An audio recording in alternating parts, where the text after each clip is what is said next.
Ang kwentong ito ay hango sa totoong buhay. Karanasan ito ni Omak. Taong 1970, Cebu, Nueva Vizcaya.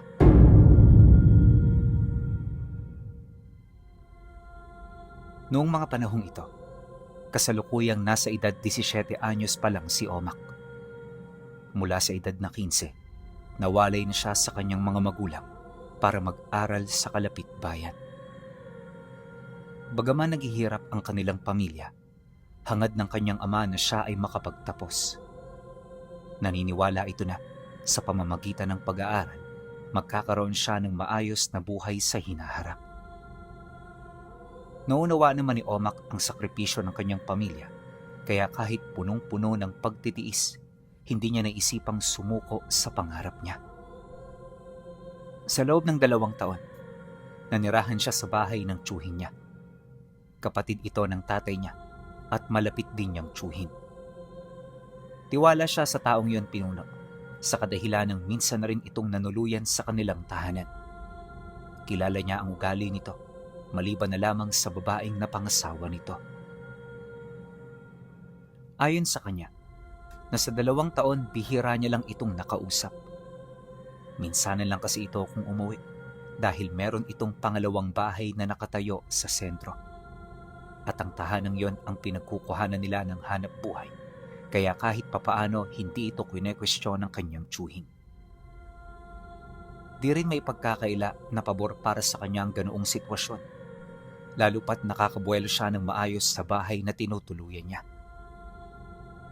Ang kaso lang pagkaraan ng ilang buwan, bigla na lamang nalugi ang tindahan ng asawa ng tiyuhin niya.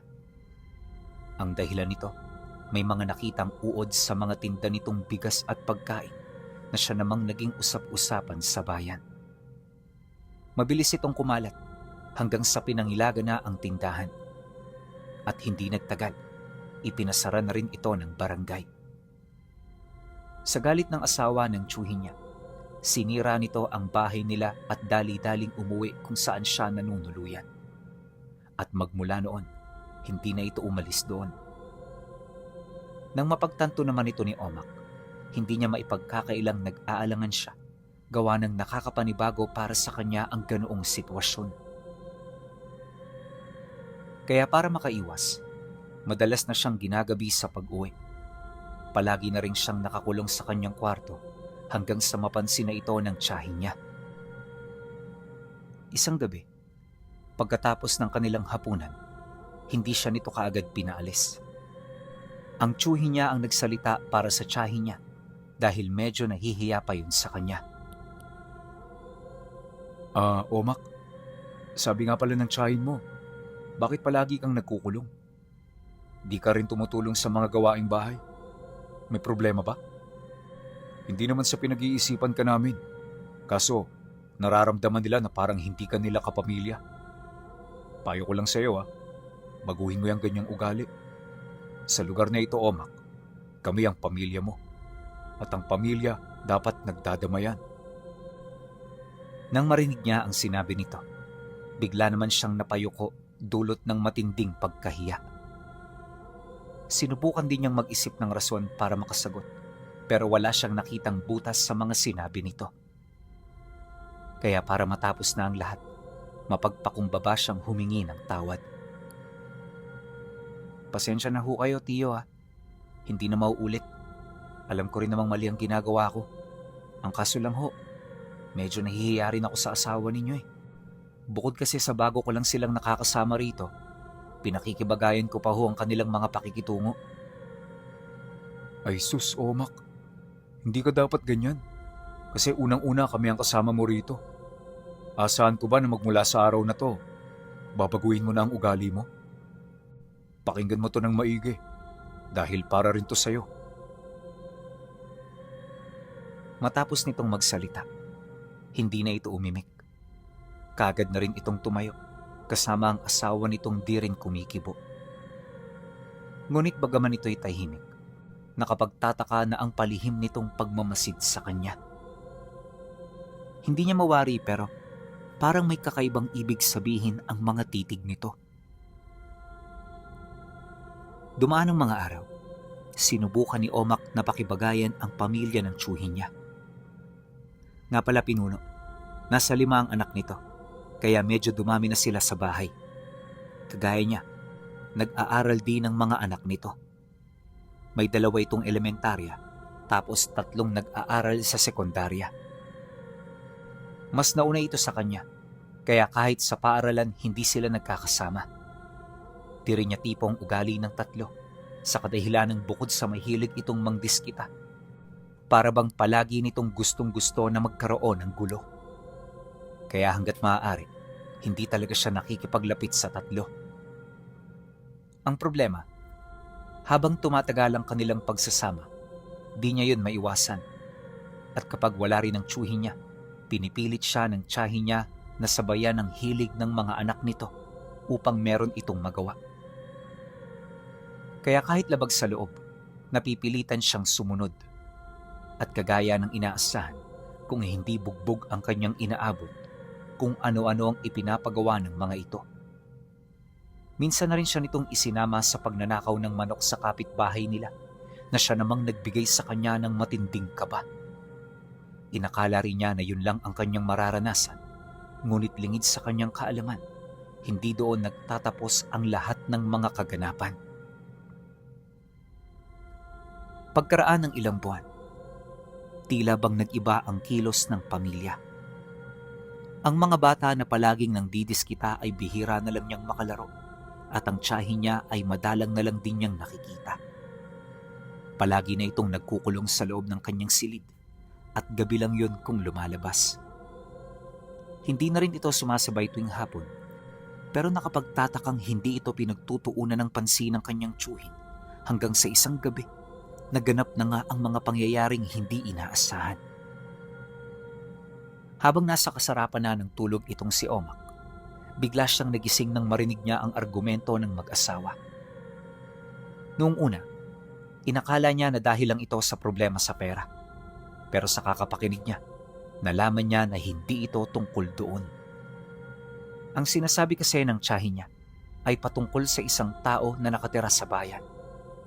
Wala siyang ideya kung bakit ito roon nag-aalala, hanggang sa marinig niya na itinago nito ang labi ng lalaking pinangalagaan niya sa ilalim ng papag ng bahay.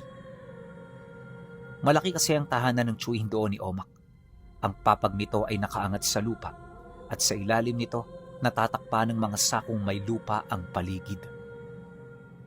Madilim sa ilalim ng papag at ni minsan hindi niya pa yon tinangkang puntahan. Gawa rin sa makakapal na tabla ang papag, kaya kahit sipatin yun doon, wala ka ritong makikita. Wala rin siyang nalalanghap na kung anong amoy, kaya hindi maipagkakailang napaisip siya sa sinabi ng tiyahin niya. Makalipas ang ilang minutong pag-uusap, tumahimik ang dalawa. Doon, tsaka pa lamang niya narinig ang tiyuhin niya na magwika sa asawa nito ng, Hindi ba't sinabi ko na sa'yo na tigilan mo na yung bisyo mo? Noong nakarang taon na kaya mo yung tiisin. Bakit ngayon hindi mo na magawa? Sa totoo lang, Thelma, peligroso na yung ginagawa mo. Isipin mo na lang mangyayari sa mga anak mo kapag nalaman niya ng tao. Akala mo ba papatawarin ka nila? Gayong pumapatay ka? Pagkasambit nito ng mga katagang yon, biglang umungol ang tiyahin niya bago ito sumagot ng, "At ano ang gusto mong gawin ko? Mamatay sa gutom? Kung pinahintulutan mo kung kainin niyang pamangkin mo, hindi sana tayo magkakaganito. Huwag mo akong pagbabawalan sa mga ginagawa ko dahil sa oras na umabot sa utak ko ang gutom, kahit kayo hindi ko kayo kikilalanin." Dahil sa sinabi nito, hindi na nakasagot ang tiyuhin niya. At pagkatapos ng usapan, tsaka pa lamang tumahimik ang dalawa. Kinabukasan, ang takot sa kanyang mga narinig ay hindi niya maipagkakaila. Sa sobrang pagkasindak niya, hindi siya nagkaroon ng lakas na lumabas sa kanyang silid.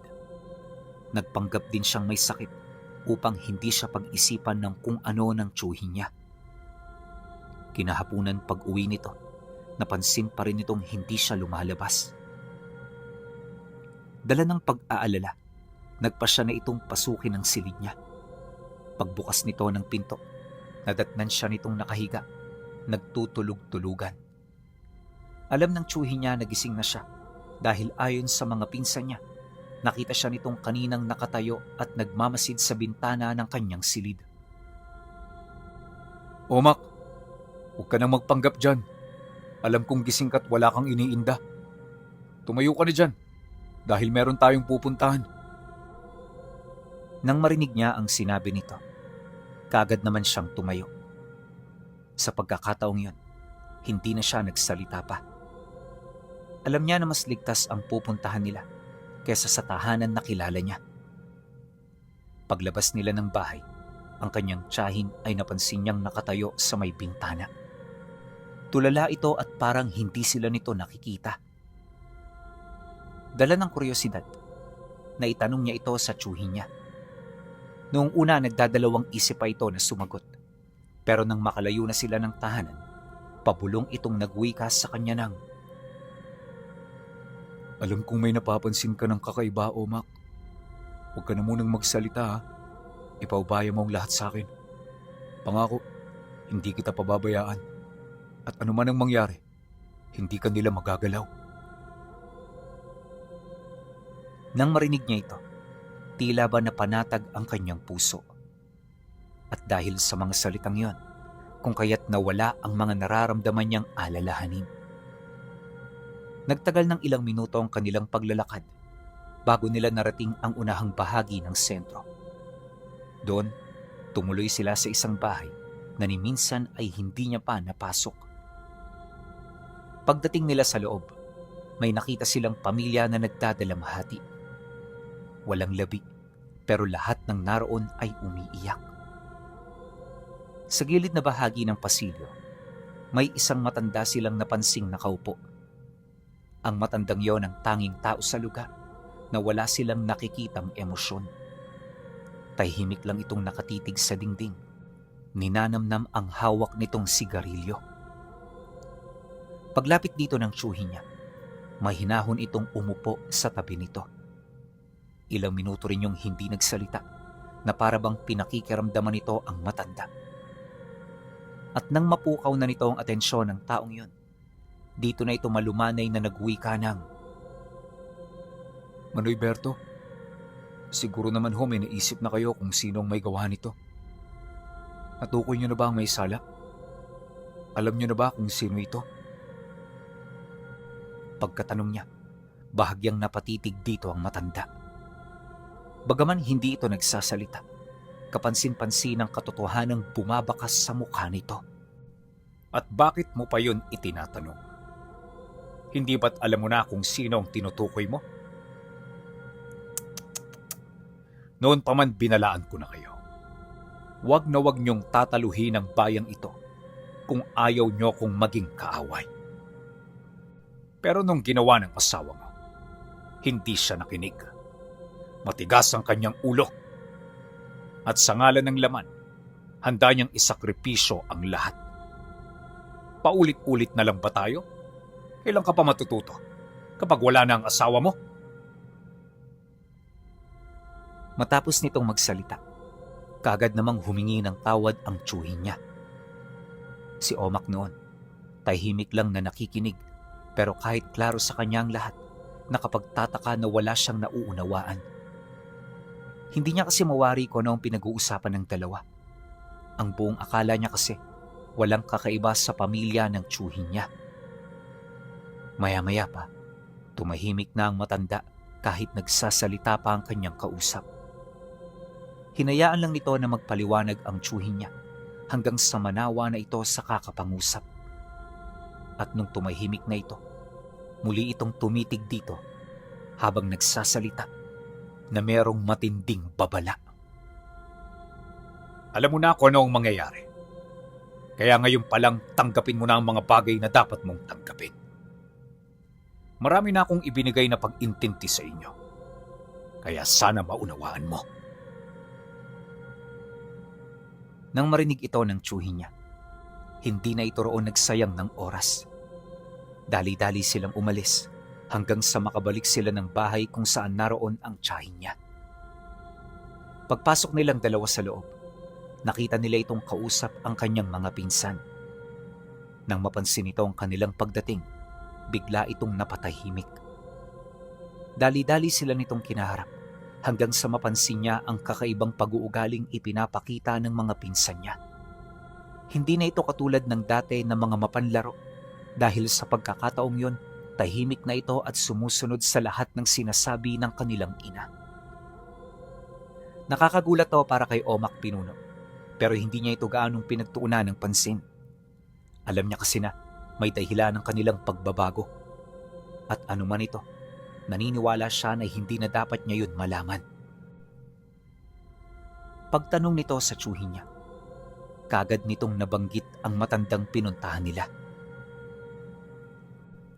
Amoy na amoy ko sa damit mo ang baho ng matanda. Huwag mong sabihin sa akin na nakiusap ka na naman. Bakit ka ba natatakot sa matandang yun, mahal? Anong akala mo? Kaya niya akong saktan kung gugustuhin niya? Masyado mo naman yatang minamaliit ang kakayahan ko. Hindi kita minamaliit, mahal. Iniiwas lang kita sa mga posibleng mangyari. Bilang haligi ng tahanang ito, tungkulin ko ang kaligtasan ninyong lahat. Kaya hanggat may magagawa ko, gagawin ko ito ng walang pagdadalawang isip. Pwes, hindi mo na kailangan pang gumawa ng kung ano. Magtiwala ka sa akin. Alam ko kung papaano sila matatalo. Pagkasagot ng tiyahin niya, inilahad nito sa kanila ang balak nito. Ayon dito, hindi na siya katulad ng dati. At kung sa mga nagdaang taon ay natalo at naparusahan siya ng matanda, iba na ang mga oras na yon. Nagsaliksik at nagsanay siya ng maigi upang makamit ang kapangyarihang pinanghahawakan niya ngayong pangkasalukuyan. Kung gusto mong malaman ang tinutukoy ko, sumama ka sa amin mamayang gabi. Isama mo na rin yung pamangkin mo para mamulat siya sa katotohanan. Nang marinig ito ng tiyuhin niya, bahagya naman itong napatingin sa kanya. Hindi ito nagsasalita pero ramdam niya ang matinding takot sa mukha nito. Maya-maya pa, umalis na nang hindi nagpapaalam ang asawa nito. Kakaiba na ang kinikilos ng babaeng yon, Pinuno, na parabang meron itong malaking lihim na itinatago. At sa hindi malamang dahilan, hindi ito ikinagalit ng tiyuhin niya. Hinayaan lang nitong walang yain siya ng kanyang asawa na parabang labis yun doong natatakot. Kinahapunan, hindi na nila ito nakita. Silang dalawa na lamang ang naiwan sa bahay, kaya kahit papaano nagkaroon sila ng maayos at mapayapang pahinga. Subalit kinahapunan bandang 4:00, habang naghahanda ng hapunan, dumating ang mga tao mula sa baryo. Ang unang pamilyang nakita nila, walang iba kundi yung pamilya na pinuntahan nila kanina. Maging siya man ay labis na nagulat sa kanyang mga nasilayan, gawa ng hindi niya ito inaasahan. Pagpasok ng mga ito sa kanilang bakuran, dito niya na napansin ang matandang albularyo na kasama ng grupo. Sa kabuuan, 3 pamilya ang bumisita. Wala silang ideya kung anong pakay ng iba, pero malakas ang kutob niya na may kaugnayan nito sa pinag-aawayan ng mag-asawa. Ilang minuto pa ang lumipas.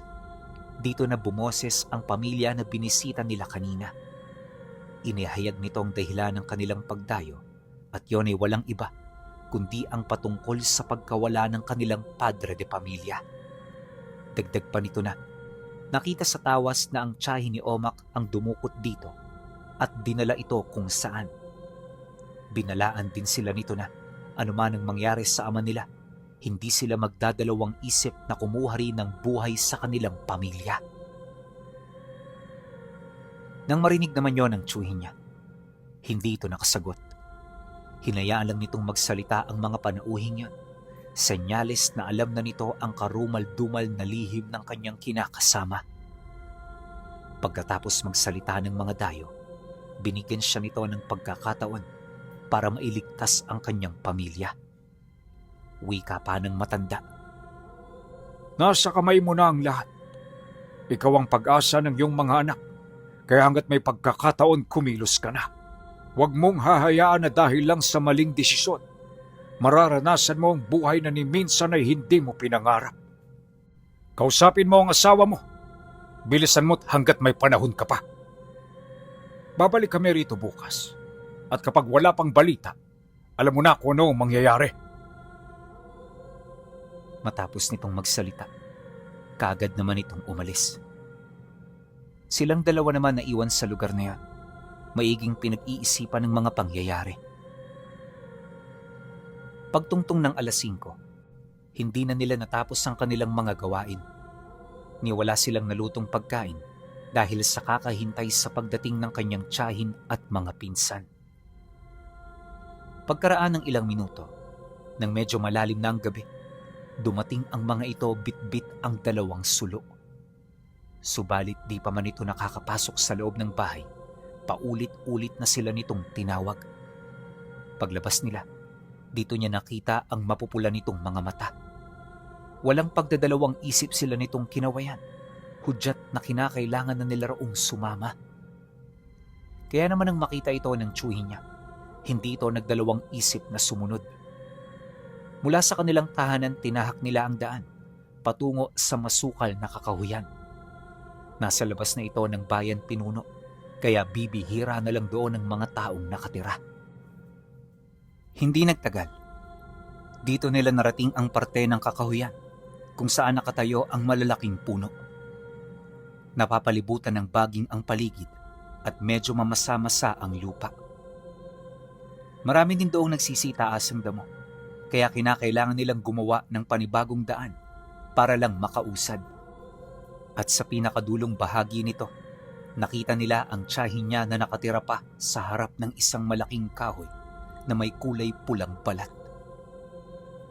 Kaya naman niya ito nakita dahil sa mga nagkalat na siga at mga sulong nakasabit sa malapit. Akala niya nung una, pula talaga ang kulay ng balat ng punong yon, pero paglapit niya, nakita niya na dugo pala ang nagpapapula sa katawan nito.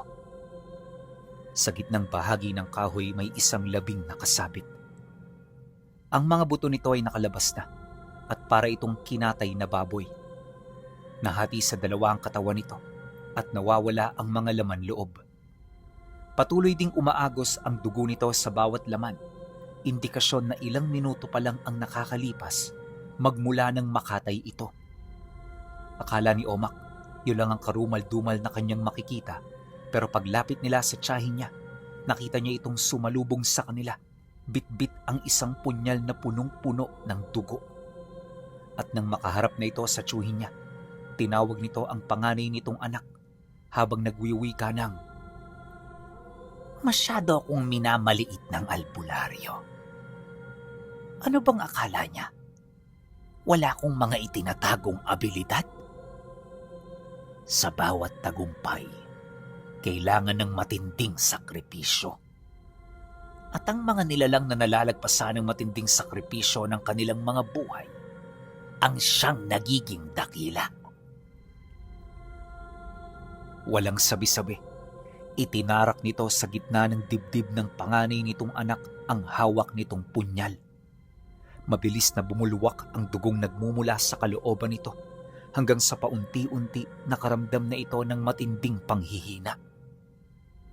Pagluhod nito sa lupa, kaagad itong sinundan ng tatay niya habang patuloy pa ring winawakwak ang dibdib. At sa paghugot nito ng hawak nitong punyal, kaagad nitong binali ang hinati nitong tadyang hanggang sa makuha nito ang puso ng kanyang anak. Buong lakas niya itong hinugot hanggang sa makuha niya na ito habang yon ay tumitibok pa. At nang mahawakan na ito ng tiyahin niya, marahan niya itong binulungan ng mga dasal habang humahagulgol sa pag-iyak na parabang punong-puno ito ng pagsisisi at awa sa napaslang niyang anak.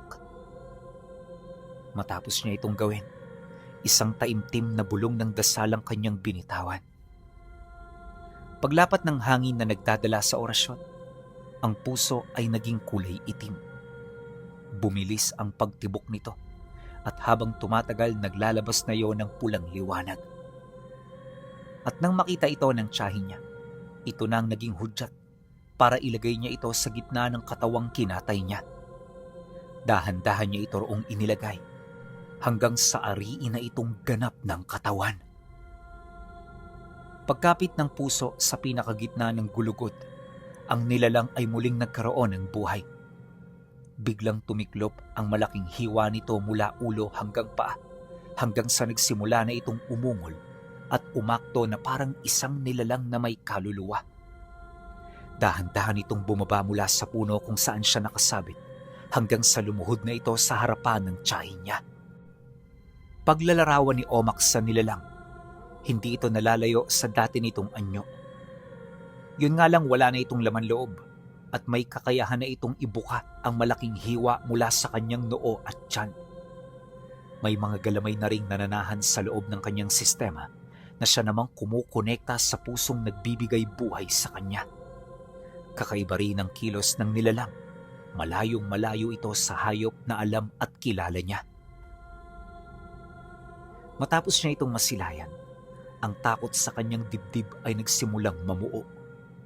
Kahit yung tsuhi niya, hindi nakaimik nang makita ang nilalang na yon.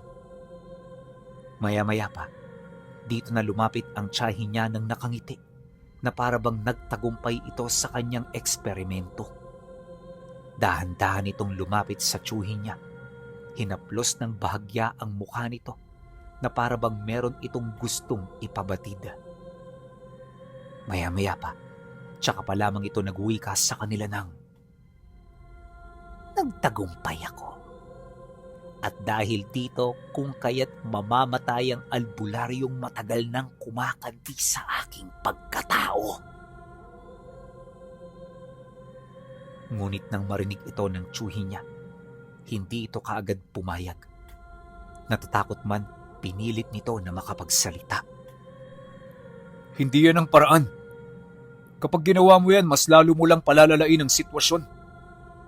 Talaga bang itataya mo ang lahat sa paghihiganting inaasa mo?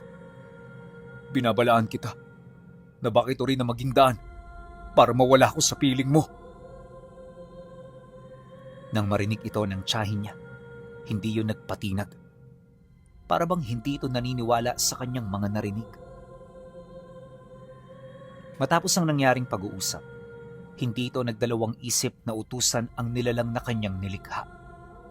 At nang tumakbo na ang nilalang, saka ito mas lalong lumapit sa tsuhi niya, kasabay ng pagwiwika nito ng, huli na ang lahat. Isinakripisyo ko na ang buhay ng anak natin. Kaya hindi na ako pwedeng magdalawang isip pa. Noon pa man alam mo na kung ano ako. Pinalaan na rin kita tungkol dito. Pero nagpumilit ka pa ring manatili sa tabi ko. Isang bagay na ipinagpapasalamat ko, mahal ko. Matapos nitong magsalita, kagad nitong kinuha ang labi ng kanilang anak.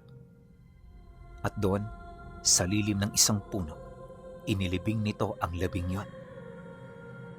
Nang mapagpahinga na niya ang labi ng anak niya, kagad itong naglakad pabalik ng bayan.